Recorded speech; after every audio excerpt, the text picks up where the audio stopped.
Right, in question 17, you also asked to calculate the return on average shareholders' equity.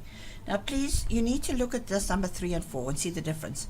Number 3 is only shareholders, so it's the share capital and the retained income, whereas return on average capital employed will include your loans. Now, your calculation of that comes out, and you'll get a figure of 12.3%. Now, I'm not going through the calculation, and it is actually in your marking guideline. What I want you to look at is they then ask you, using these figures here in the table, plus that, they ask you, should the shareholders be satisfied with this return? Quote 2 relevant figures to support your answer.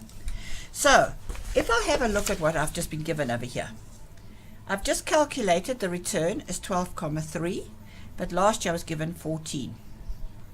So the actual percentage that you are earning has actually gone down. So first of all, that is not good. However, when we look at shareholders' equity, the shareholders can either invest their money in a business where they're getting this return, or they can go and put it into an investment. And we sort of gauge a fixed deposit is roughly about it. So at the moment, your interest on your investment, let's say 6 to 8%. So I can earn 6 to 8% in a bank. I'm getting 12.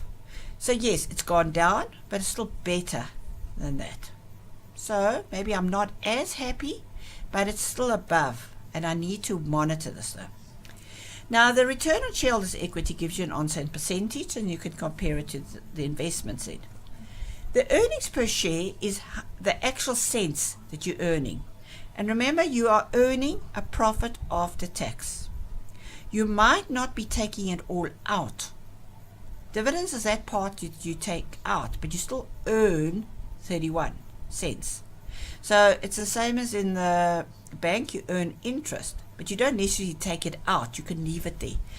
So our earnings have stayed the same in cents. Our dividends that have been paid out, however, has gone down. Now, if you're going to really comment on this over here, this lot here, you need to do what we call a payout rate. And that is to say, right, this year they're paying out 24 of the 31 cents. On a percentage, they're paying out 77% of the money. Last year they paid out 28 of the 31 cents. They paid out 90%. So not only has your return gone down this year, but your actual payout rate has actually decreased. So would you as a shareholder be happy? Well, it really depends on the type of shareholder you are. If you are investing for the long term, you might not be as happy with this. Because remember, if they're not paying it out to you, they're retaining it, which will help for future growth. However, you are not going to be happy with the fact that this has gone down. So overall, I would say yes, the shareholders might still be happy, but in view of the fact that it's above this, they are still getting dividends and they are actually getting a higher payout rate. But maybe in the long term, they need to monitor this. Because if this business keeps paying out all their money, there's going to be less and less in retained earnings. And secondly, you can't allow this to go down too low. Now, this is a typical question where learners, you could come up with your own answer, and yes or no could be right. But what is very, very important is that if you say yes, you must then give 2 indicators and explain why you say yes, or the other way around. So if you were saying yes, I would be happy, you'd say yes, although this has gone down, it's still above that, so I am happy.